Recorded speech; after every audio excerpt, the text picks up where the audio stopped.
Okay, எல்லாருக்கும் வணக்கம்.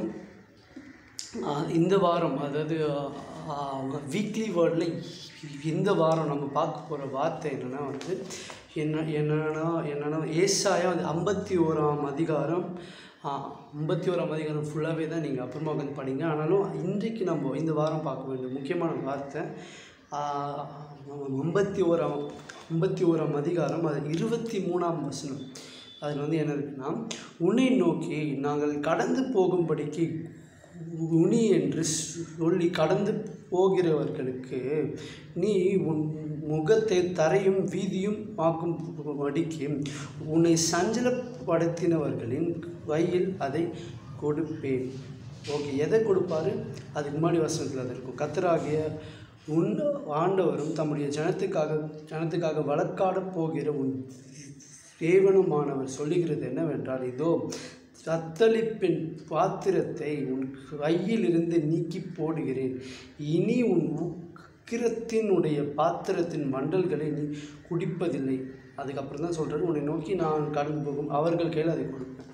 அதாவது இந்த வாரத்தோட தலைப்பு என்னென்னா, அதை ட்விஸ்ட் அப்படின்னு சொல்லலாம். அது ட்விஸ்ட் என்னென்னா, அதாவது கர்த்தர் நம்மளுடைய கடவுள் அவரை நம்ம ரொம்ப சாதாரணமான கர்த்தராக நம்ம பார்க்குறோம்.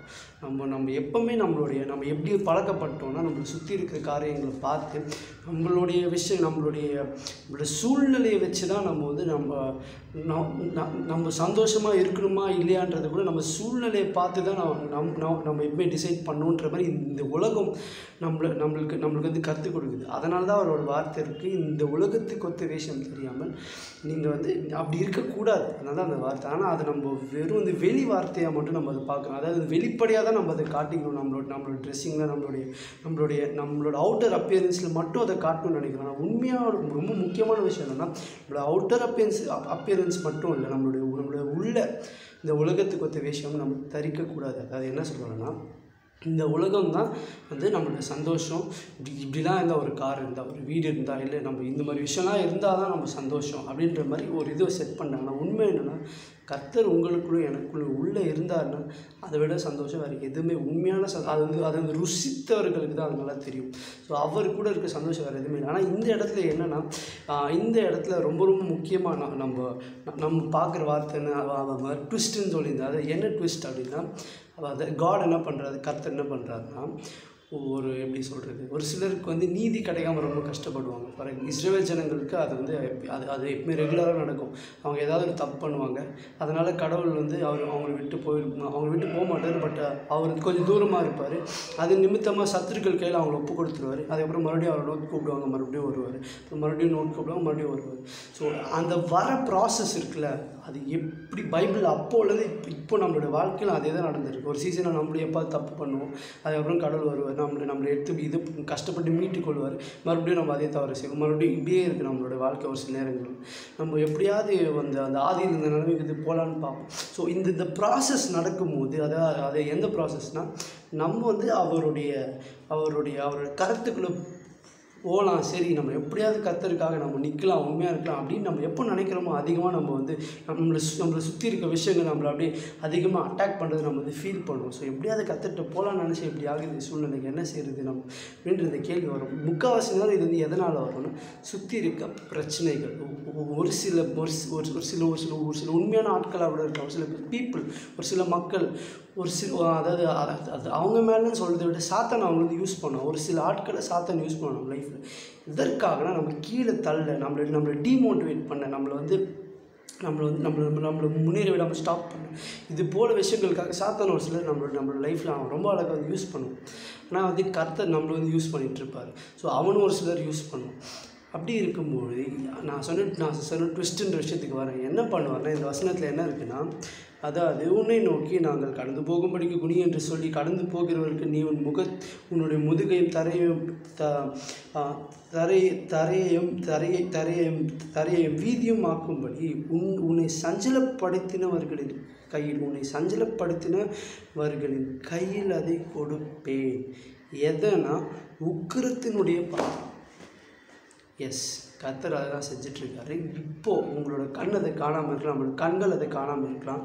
ஆனால் ஒரு காலத்தில் அந்நிய கண்களில் சொந்த கண்கள் அதை காணும். ஒருவேளை இப்போது நீங்கள் போயிட்டுருக்க சூழ்நிலை எப்படி இயேசு கிறிஸ்து வந்து அவர் சிலுவையில் அவர் அறையப்படும்போது எப்படி எந்த அளவுக்கு அவர் இன்னல்களுக்கும் இந்த பாடுகளுக்கும் அவர் உட்படுத்தப்பட்டாரோ, எந்த அளவுக்கு அவரோட தாடையை பிடிச்சி இழுத்து அவரோட முகத்தில் எச்சில் துப்பி அவர் எந்த அளவுக்கு டார்ச்சர் பண்ண முடியுமோ அந்த அளவுக்கு பண்ணாங்க.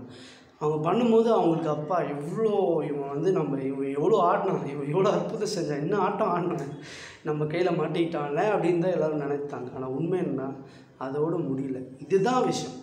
அங்கே தான் ட்விஸ்ட்டு. கர்த்தர் வந்து ட்விஸ்ட் வைக்கிறதுல அவரை விட யாராலும் இருக்க முடியாது. அங்கே தான் வந்து ஒரு ட்விஸ்ட்டு. எப்படி ஜீசஸ் கிரைஸ்ட் எப்படி அவ்வளோதான் முடிஞ்சிச்சுன்னு நினச்சாங்க. ஆனால் அவர் எடுத்து அவர் ஒரு இடத்துல போட்டு லாக் பண்ணி வச்சுட்டாங்க. அந்த கற்பாறையில் வச்சு ஒரு கல்லை போட்டு மூடி அவ்வளோதான் அங்கேயே இருன்ற மாதிரி வச்சுட்டாங்க. ஆனால் அந்த கல் அப்படியே இருக்கவில்லை. அந்த கல் 3ஆம் நாள் அந்த கல் புரட்டப்பட்டது. உள்ளே இருந்தவர் உயிர் தெளிந்து அவர் வெளியே வந்தது போல் நம்மளுடைய வாழ்க்கையில் சில கற்களை போட்டு நம்மளுடைய வாசல்களை அடைத்து வச்சது போல் இருக்கலாம் நம்ம சூழ்நிலைகள். ஆனால் அப்படியே இருக்க போகிறது இல்லை. அங்கே ஒரு ட்விஸ்ட் இருக்குது. கர்த்தர் அந்த உயிர்த்தெழுந்த வல்லமை நம்மளுக்குள்ளே இருக்கிறதுனால நம்மளையும் எந்த சூழ்நிலையும் நம்ம எவ்வளோ நிந்தைக்குள்ளே நீங்கள் போனாலும் சரி, எவ்வளோ கஷ்டப்பாடுகள் எப்படி இயேசு கிறிஸ்துவை போல் சுற்றி முற்கிரீடங்கள் உங்கள் மேலே தப்பான குற்றச்சாட்டு என்ன விஷயங்கள் உங்கள் மேலே வந்திருந்தாலும், எப்படி அவர் 3ஆம் நாள் அவர் எப்படி உயிர்த்தெழுந்தாரோ அதே போல் நம்மளுடைய வாழ்க்கையிலும் அவருடைய ஜீவன் வரும் பொழுது, அவருடைய நேரம் வரும் பொழுது, அவருடைய டைம் இருக்குது. அந்த டைம் வரும் பொழுது யாராலும் அதை தடுக்கவே முடியாது. இயேசு கிறிஸ்துவோட உயிர்த்தெழுதலை எப்படி தடுக்க முடியும்?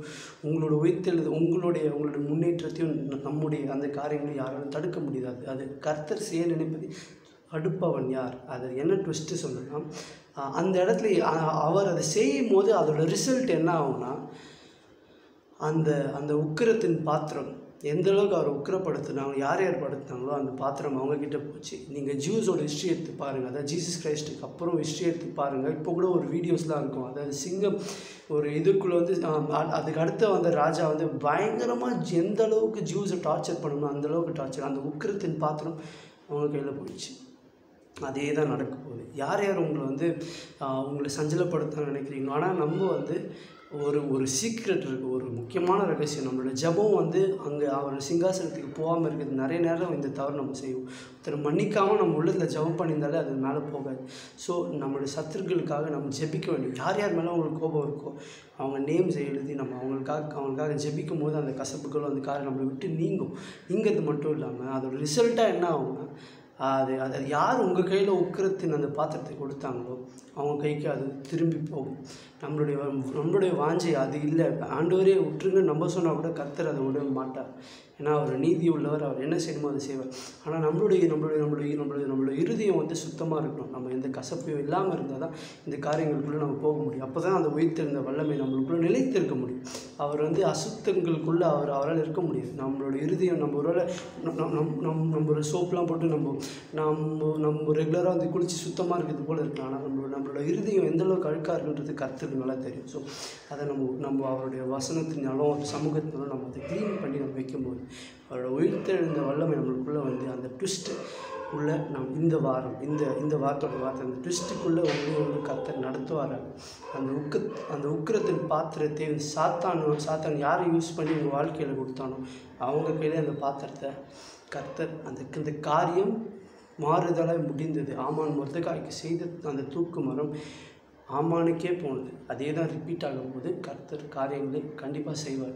நம்ம அவரையே நோக்கி பார்த்துட்ருக்கணும். அவ்வளோதான். கர்த்தரால் கூடாதது ஆகாதது ஒன்றுமே இல்லை. சின்ன ஜெபம் பண்ணி முடிச்சுன்னா, ஏசப்பா இந்த வார்த்தைகளை கேட்கிற ஒவ்வொரு இருதயங்களும் நீங்கள் ஆற்றுங்க. எந்த விதமான உக்கிரத்துக்கு அந்த பாத்திரத்துங்களை எத்தனை பேர் சுமந்திருந்தாலும் அவங்களுக்கு நீங்கள் உம்முடைய அந்த நீதி அந்த நியாயத்தீர்ப்பை நீங்கள் கட்டளையிடுங்க. உம்முடைய வல்லமையுள்ள கரத்தில் ஒவ்வொருத்தரையும் எங்கள் சூழ்நிலைகள் காரியங்களை ஒப்புவிடுங்க. நாங்கள் உண்மை மாத்திரம் நோக்க உதவி செய்யுங்க. இயேசு மூலம் ஜெபிக்க நல்ல பிதாவே. ஆமென்.